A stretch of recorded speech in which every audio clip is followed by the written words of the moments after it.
Let's ask David Kennedy. He's founder and CEO of the cybersecurity company TrustedSec. He's also a former hacker for the NSA and also for the Marine Corps.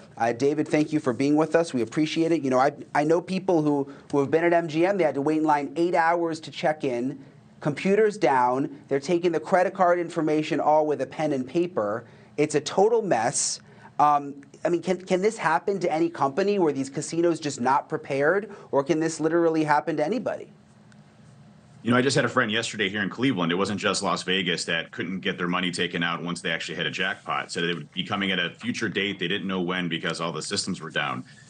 Truth of the matter is, you know, people think that, you know, casinos, they think Ocean's 11, right? And that's true to some extent when it comes to physical security, but they largely think of themselves as hospitality. So they don't spend a lot of time and effort on cybersecurity. They're some of the worst security programs I think I've ever seen before. I've done assessments on them. I've done large casinos, and they really do not take cybersecurity largely seriously. And this group specifically, it took them about 10 minutes to get the initial foothold and hack into somebody through the help desk.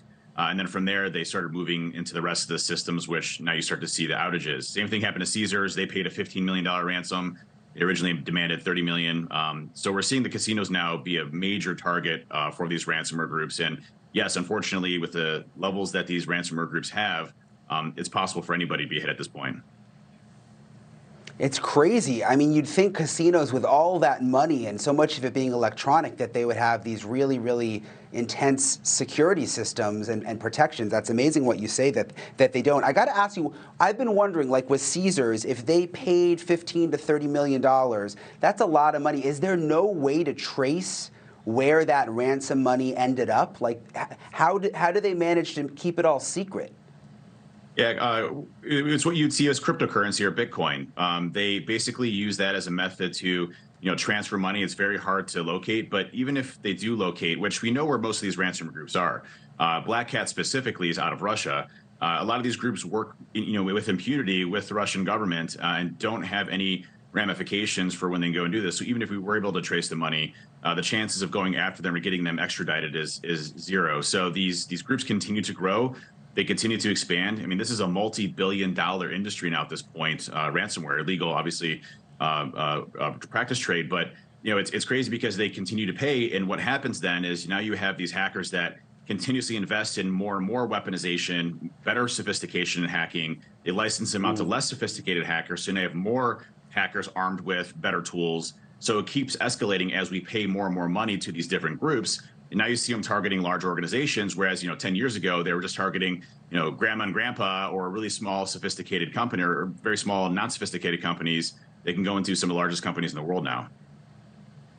Yeah, it makes perfect sense that big picture would spiral out of control. But if you're a business, if you're MGM, if you're Caesars, I mean, how do you not pay if everything's shut down and you can't operate? It's like, what alternative do you really have?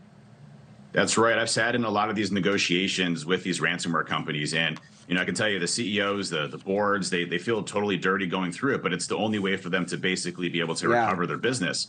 And so it's either go out of business or pay the ransom and get your money back. So it's a hard dilemma. It's an interesting one that we're facing, and it's getting worse and worse every day.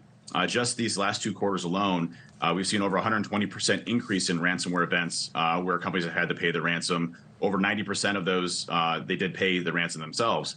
So it's a major problem. Small to medium-sized businesses, all the way to the largest companies in the world are susceptible to this right now. Yeah, it's crazy. It's scary. I mean, it's scary that they can shut these companies down. You think about like what they could do to a government or something.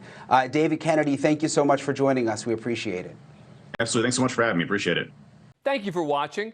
Go to newsnationnow.com to find NewsNation on your cable provider. And don't forget to click the red subscribe button below to get more of NewsNation's fact-driven, unbiased coverage.